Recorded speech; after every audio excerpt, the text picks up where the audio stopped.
provide feedback about this year's event. The link to our online survey is available at sdbookfestival.com, and QR codes can be found at our information tables. You can help keep the festival free by making a tax-deductible donation to the South Dakota Humanities Council. To donate, visit sdhumanities.org or stop at the council information booth at the lodge at Deadwood. With your gift, you can enter our drawing for the original festival guide cover painting by local artist Gary Steinley.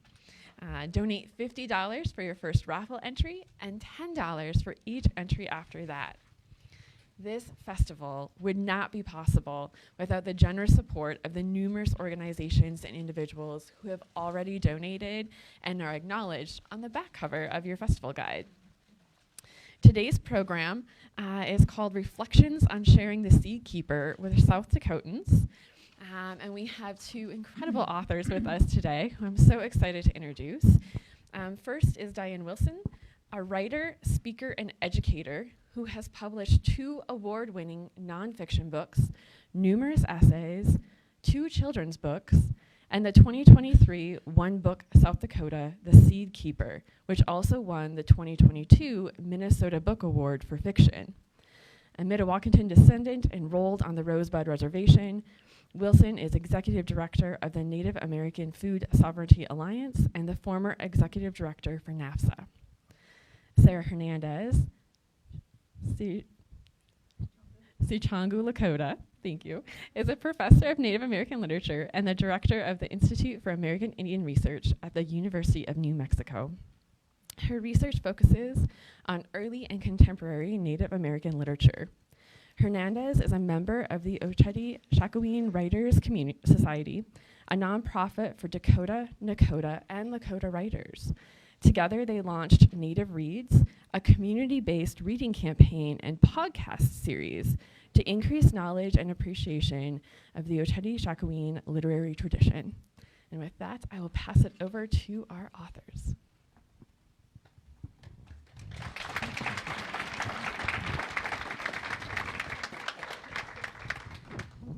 So good afternoon. Thank you for joining us. And this conversation for me is really about a celebration of Diane and her amazing work. So I know they introduced both of us together, but I really do feel like this is, a way for us to wrap up the amazing year that Diane had and this wonderful, wonderful book, The Seed Keeper. And so as Diane and I were talking, we think part of the format for today is, we'll talk about The Seed Keeper. We'll talk a little bit about the oral tradition, which overlaps in both of our books, and then we'd like to talk about South Dakota and the education standards here in South Dakota. So I want to start by asking Diane to introduce herself and talk a little bit about her book. Thank you, Sarah, and good morning to all of you. Is it morning or afternoon now? I want to thank you all for coming. I like to start by introducing myself in my Dakota language. Hamatakiapi petukinde iushkian wachiankapia, Diane Wilson amakiapia, Bdewakantuan oyate hamatahaya, Sichangu oyate edo mawapia. And so hello all my relatives. It's really good to see you here today. My name's Diane Wilson. I am a descendant of the Bdewakantuan Oyate, the Dakota in Minnesota, and I'm also enrolled on the Rosebud Reservation. And I just want to add to what Sarah said that this morning for me is also a wonderful opportunity to be in conversation with another author whose book has meant so much to me. And as much as I enjoy talking about The Seed Keeper and having conversations with all of the wonderful groups that I've got to visit, the towns and communities, it's also a gift to us as writers when we get to talk to another writer. And Sarah's book, We Are the Stars, is a book that has been very meaningful to me in my own work. So I just wanted to add that today is really special to me to have this conversation. So I'm curious, how many of you have read The Seed Keeper? So thank you. I really appreciate that. I just want to say that I've really enjoyed traveling around the state. My family is from South Dakota. My mother's family grew up here. She grew up here. And so this being able to come back to South Dakota and actually talk about my work here has meant a lot to me. So I thought today I'm going to spend maybe 10 minutes or so just talking a little bit more about the seed keeper, and then we'll broaden into the other topics that we mentioned earlier. So last night there was a very fun event, the literary feast, and one of the questions that was asked was about the themes in our books. Specifically in mine, it would have been the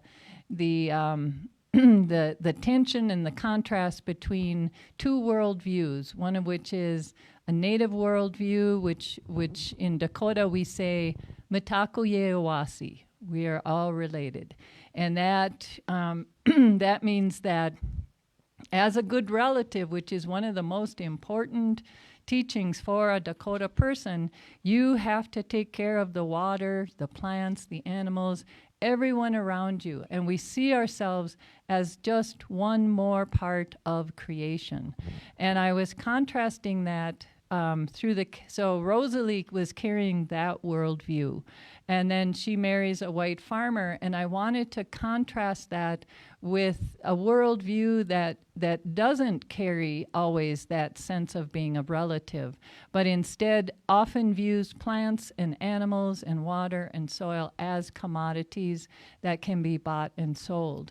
And what happens when you have those different understandings in the work that you're doing is that it allows you to make decisions from a very different place. So that if you see an animal, for example, as a commodity, you can treat that animal in ways that are more like factory conditions. So the ways that sometimes our chickens and cows and animals that are grown for food are treated. And so it was really important to me in the book to show that contrast between Rosalie and John as a way of asking that question for all of us. How are we in relationship with all of the relatives around us? And then what are the consequences of those choices that we make? And I also wanted to show with John that there is also common ground between an indigenous understanding of relatives and the way farmers traditionally took care of their soil, their animals, and their plants in a way that was to take care of their families. So I wanted to show how farmers too have been under a lot of pressure to shift to a very different way of farming, which is more the corporate industrialized farming that we see more today. So part of the book is trying to find that common ground where we can all come together and share this understanding about how we take care of the earth, all of us. Because really the challenges we're facing, it requires all of us. So I've been thinking about that since last night, and this morning I in getting to talk with Sarah and knowing the one of the areas in which our work really intersects is around stories. And that the stories that we grow up with, the stories that we tell ourselves, are really instrumental in the way that we view the world. So I think about Thomas King's book, The Truth About Stories, is that that's all we are. So what are the stories that we tell ourselves in the morning when we get up? What are the stories we tell our children? How do we raise them? And so Thomas's character was conflicted throughout the novel, because he grew up with his mother's stories, but then in a traditional Native way of raising boys, then around the age of 6 or so, his father would have taught him what he needed to know to grow up to be a man. And so in a traditional community, that would have been hunting and warfare, but in Rosalie and John's home, it was teaching him to be a farmer in the way that John understood it. So here we have a child who's been given two very different stories to grow up with, and that's part of what creates tension and confusion in mixed families, that you have two very different cultural stories that a child is growing up with, and at some point you have to figure out a way to choose. And to me, that's why Thomas carried the anger that he did, because he grew up with one set of stories, and then his life became about another set of stories.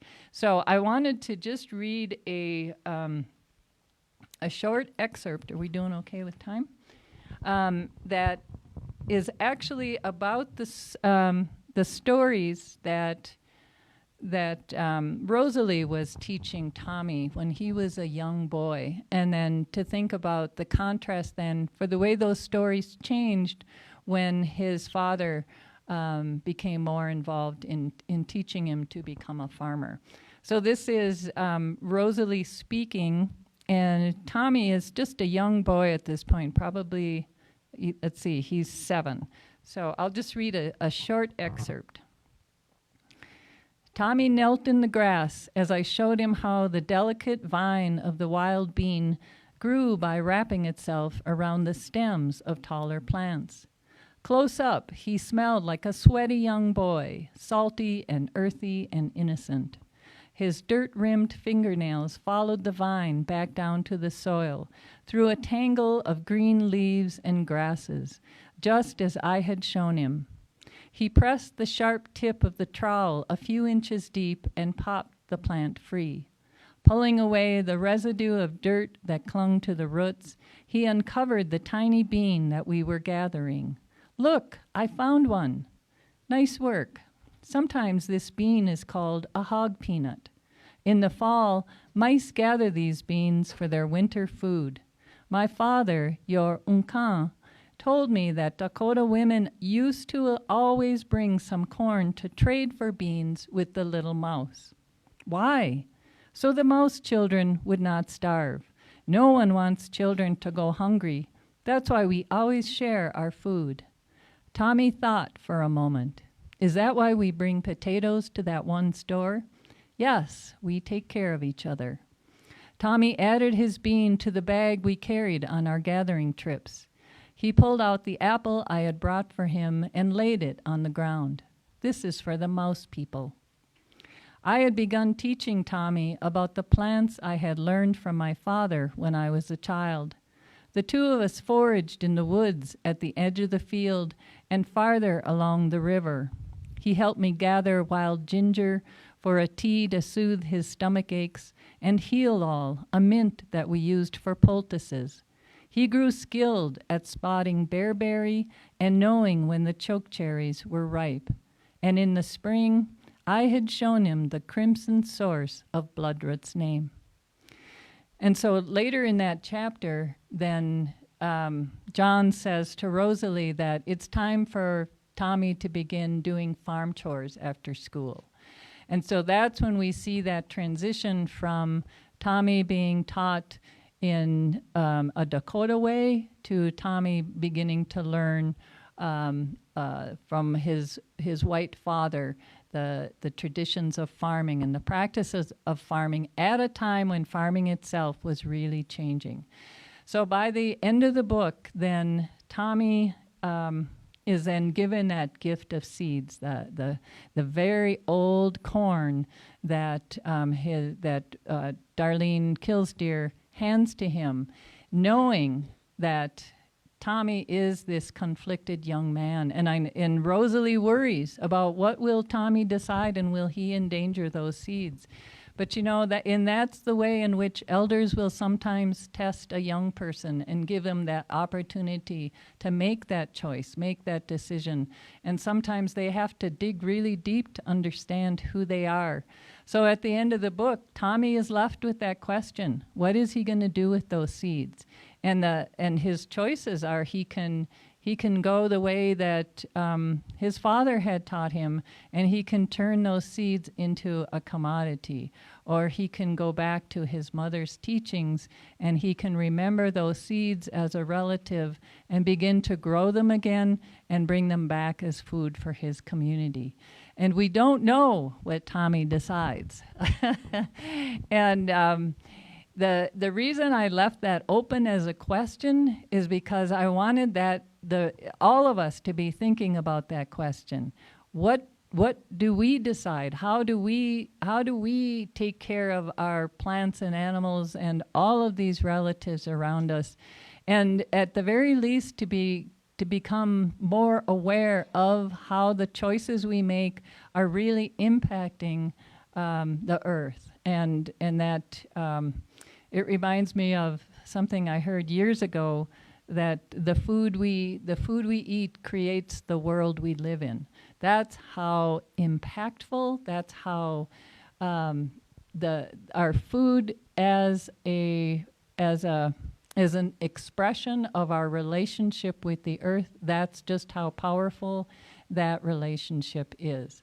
So that was my hope in writing this book. It would be more to raise questions and to bring awareness to some of these big issues that we're all facing together.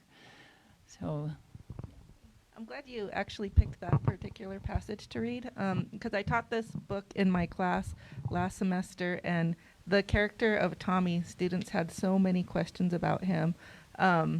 And that was the main question they asked at the end. What was he going to do, with the seeds? Was he going to follow his mother's traditions or his father's traditions? And we talked a lot about this in class, and I think some of the students were frustrated and upset with the ending. They wanted to know what the answer was. But I am glad that you left it open. And I know when I talked with my students, I said, well, I think eventually he does learn to appreciate and honor and respect his mother's traditions again, or at least that was my hope as a reader.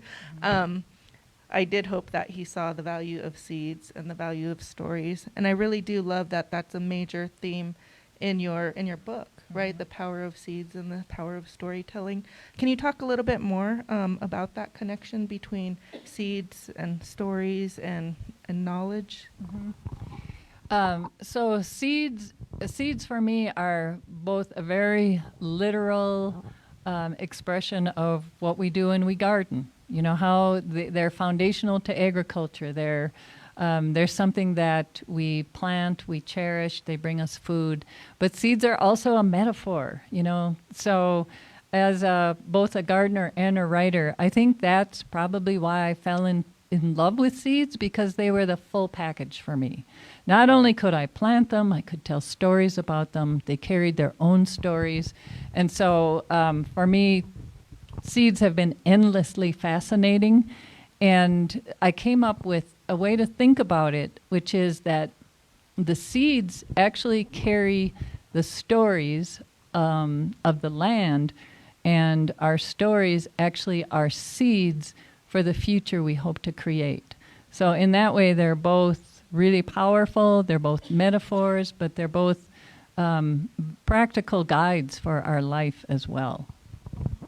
When I was reading your text, and I think the most powerful representation was the image of the Dakota women who sowed the seeds into their skirts. And that just speaks so powerfully, I think, to our women and their ability to, they were resourceful and they were able to carry these traditions on into the future. And I think when I was reading that story about the Dakota women sowing the seeds into their dresses, and I don't know if you did this intentionally, but what it really reminded me of is Dakota oral stories about the corn wife.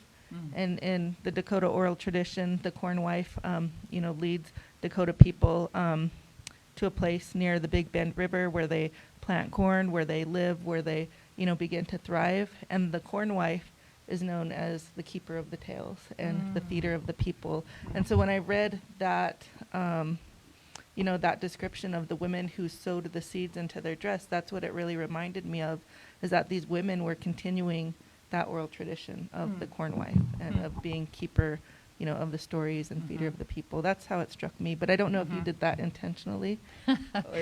So Sarah and I were talking earlier about how often we learn a lot about our books from other people. Like, I just wrote it. And I was telling a story as it came to me. But then people reflect back to you. And this is why I so enjoy traveling around and having conversations. People reflect back to you what they got out of it. And I learned things from other people. And one of the reasons why I so appreciate Sarah's work and Sarah's book is that she has provided a framework for understanding my own work, but in a larger, broader Dakota framework of oral storytelling tradition. And when I read Sarah's book, We Are the Stars, it helped me understand what I do. And and to see those connections back to those old stories. But I think in the writing process, it's so intuitive that you're just drawing from whatever you've absorbed along the way, and then it comes out, and then it's really helpful then to see that framework. When the book came out, when it launched, it was the pandemic. So we came up with, I worked with All My Relations Gallery in Minneapolis, and we launched a whole seed week. I think it's the first ever, maybe the first only seed week. And we had a whole week of events that started with the traditional stories about seeds, like the one you were telling, and then the second night was contemporary stories like mine, and then we had a gardener talking about seeds, we had youth showing how to cook seeds, and we ended up with Keith Sokola playing music from his seed opera. So, showing the infinite wonder and possibility. But it was actually listening to the traditional, these very old traditional stories on the first night about how corn came to us and what a gift it was, and also carried the teachings of this is how we're supposed to take care of it. And it was by following those oral stories, the next night I understood, well, my work as a contemporary writer is really to say, well, this is how we're doing. It's always in the framework of the oral stories tell us how we're supposed to behave. They tell us how we receive the gift and how we take care of it. And my story is more about this is how we're doing. This is asking the questions, how are we taking care of that gift? So a lot of this book is trying to just ask that question. How are we taking care of the gift of seeds? And that's why they open and close the book, because it's really the seeds story in that way. And then as you're talking to, what it reminds me of is, our oral tradition is continuous and ongoing. And for me, I see, your book, and I see printed books as an extension of the oral tradition. Colonization forced us to use new tools to reclaim and revitalize our stories, including English and including the written word. And so when I think about the Seed Keeper, I really do think it fits within, an Oceti Shakowin literary tradition that is composed of both oral stories, print stories, and now with this new generation, we're starting to see electronic stories.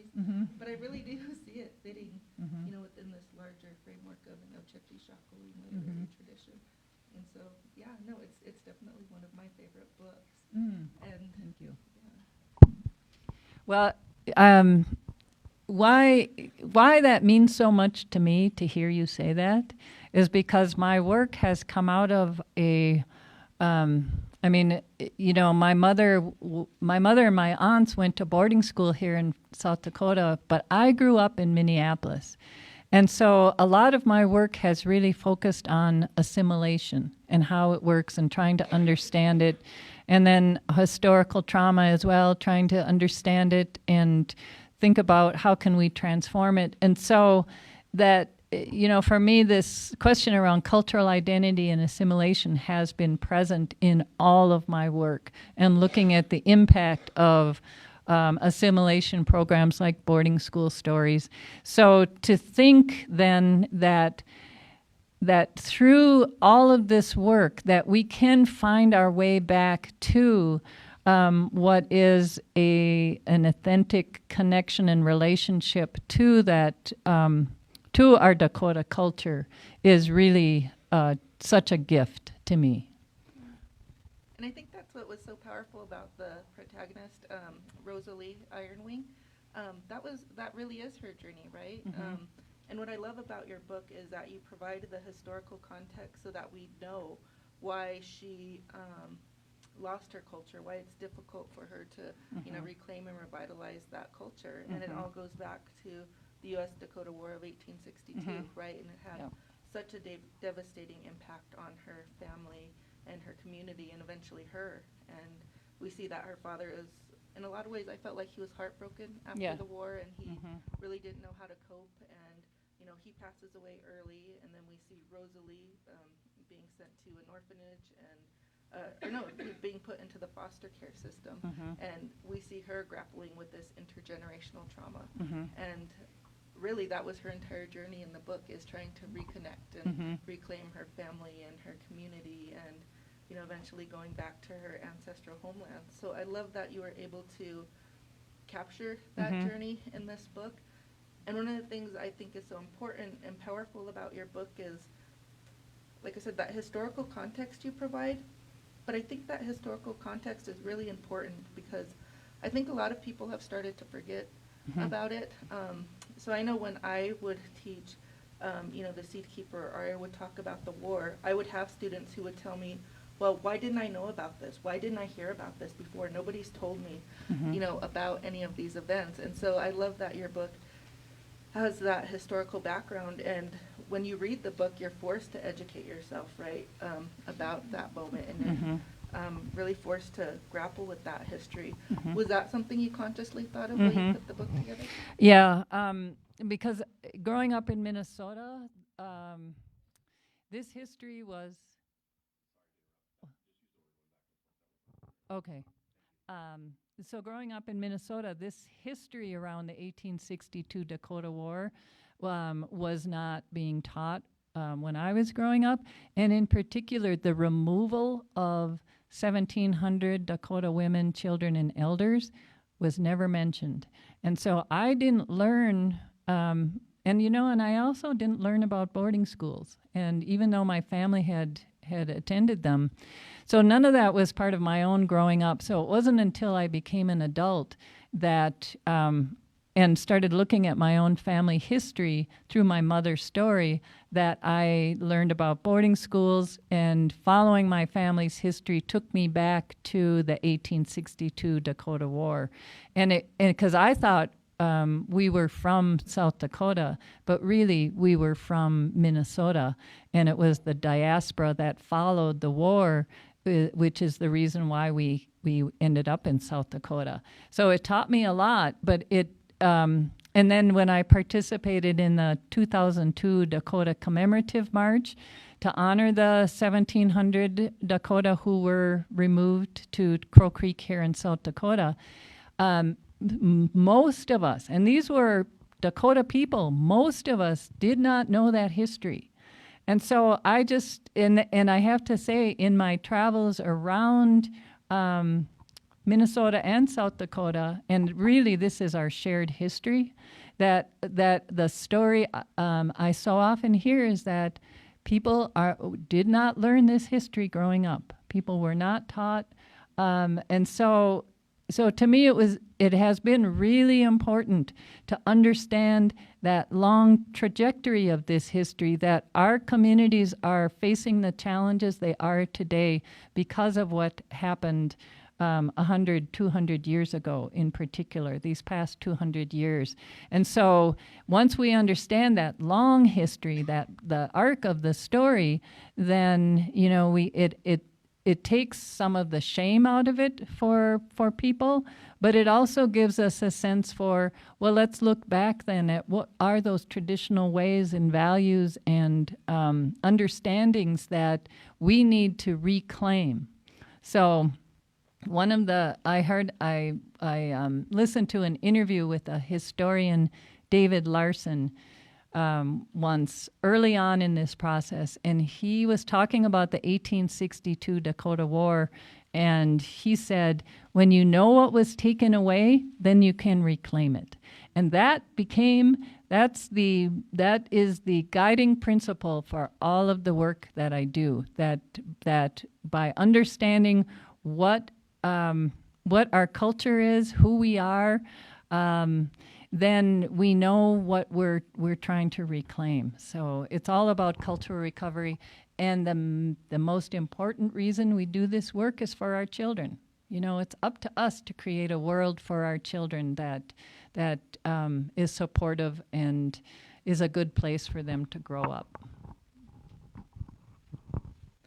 And so when you shared this story, you know, going across South Dakota, and when you share it in Minnesota, are people receptive to learning this history? Mm-hmm. Yeah. Can you talk a little bit more about some of your travels and, you know, I guess how people have received your story? So I have been blessed to have the One Book, be part of the One Book program. And that meant that I could do, well, this is my third trip this summer back to South Dakota. So the first one, I was on the east side of the state, Sioux Falls, and then down to Vermilion and Yankton and up to the border. And then the second trip was coming in Rapid City and doing more the west side of the state. And then this trip is this area for the book festival and then a couple other towns. But I have to say what a wonderful experience it has been traveling around South Dakota and getting to talk to people in so many different communities. And I don't know if it's because the people who are interested in this conversation and share similar and really want to learn and know and are invested in creating a state that is open to knowing the full history.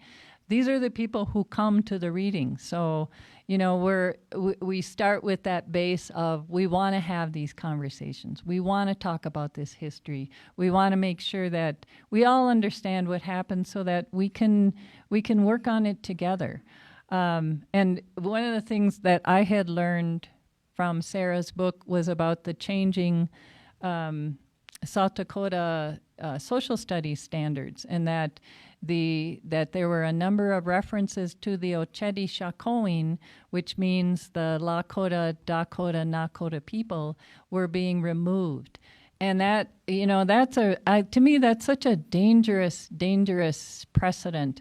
And it goes right along with banned books, also a very repressive measure. And it resonates so much because I just think of, you know, our Dakota history being repressed and not growing up knowing it, and how harmful that was to generations of Dakota people and not wanting to see that repeated.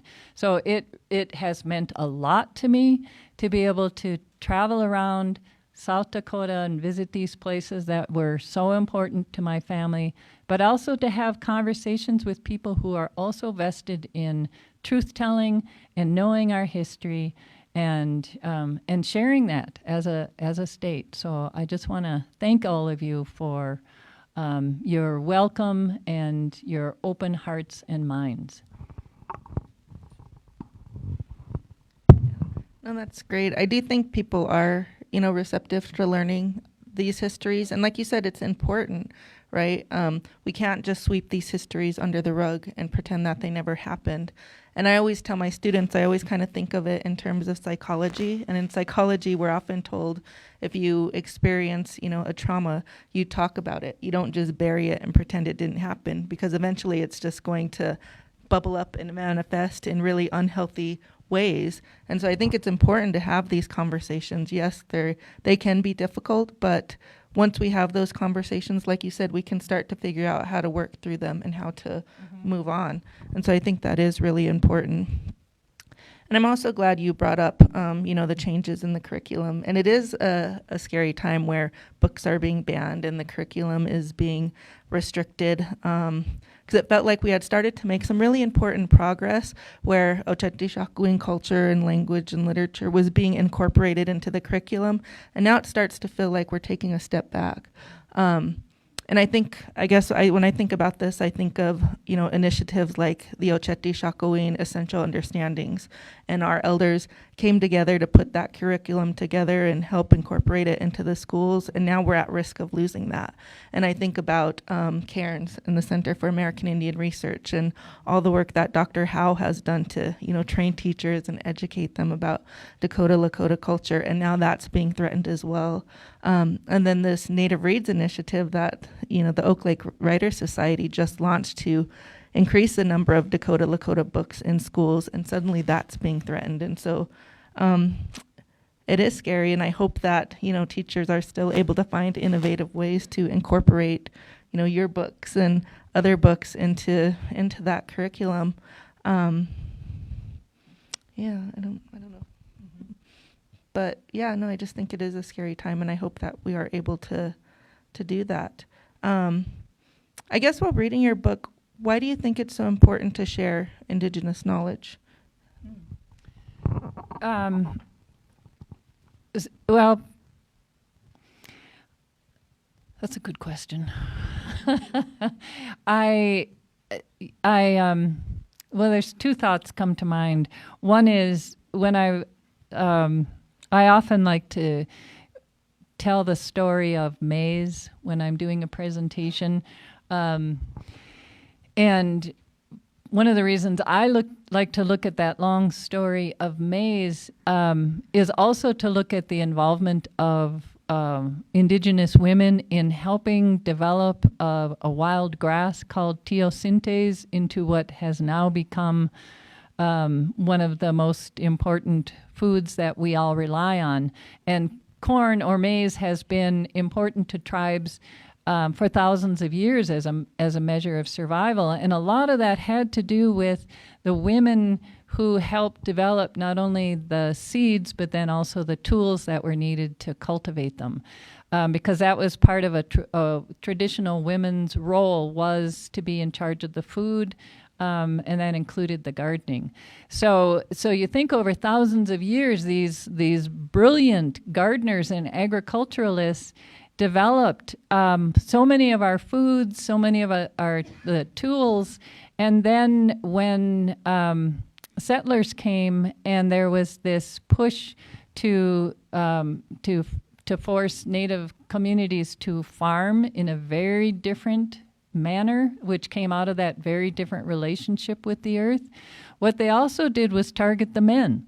So they completely ignored the division of responsibilities in traditional Native communities, and instead of looking to the women who held this vast knowledge over thousands of years, they ignored that and then tried to force the men to farm. And so one of those reasons then is to value Indigenous knowledge is that there is a wealth of knowledge that has been extracted and appropriated and used, often not credited, but that knowledge has been fundamental for creating many of the systems that we rely on, including 3/5 of the foods that the world now uses. So Indigenous knowledge, when you think about that, just how brilliant these cultures are and have been, continues to be really valuable. And the other reason it comes back to that idea of let's share our stories and understand each other and our mutual shared history, because in that way we start to find common ground. And I think in particular with what we're facing in the world, these immense challenges, if we just look at climate change, which is one of the most devastating challenges that we face now in our times, that we need common ground, that this isn't an issue that can be resolved by any one group. We all have to come together. And to me, we come together around these indigenous teachings about that relationship with the earth. To me, that's the fundamental place to start. And we have common ground. So that's why I showed Rosalie learning to garden from using her husband's mother's seeds. That's common ground. Seed keeping is a tradition throughout so many cultures. And so what I'm hoping is that by rethinking our relationship with seeds, we begin to rethink that relationship with the earth. And to me, that's the way in which we start to address this climate change in our communities, in our own backyard. Thank you for that. What time does the session end? Does it end at 11? Okay, so we're right at 11 o'clock. No questions? Do we have time for questions from the audience? I love the poem that you started the book with. When did you write that? After the book or before the book? And my other question is, at the end of it, it made me wonder, do the seeds need the humans also? So the questions were, when did the poem come, and do seeds need humans? And really not too much. But the plants, I should say, don't really need humans. Seeds come out of a collaborative relationship that is part of that original agreement I talk about in the poem, in which seeds and humans agreed to work together. And that poem actually came out of a writing exercise when I was just trying to understand who these characters were. So it's fairly early on, and I used that writing exercise with the seeds because I thought, well, what would they say if I gave them a chance to speak as a character? And that poem is what emerged. But the seeds now, we have that collaborative relationship. So we are in that sense dependent on each other yet. Yeah.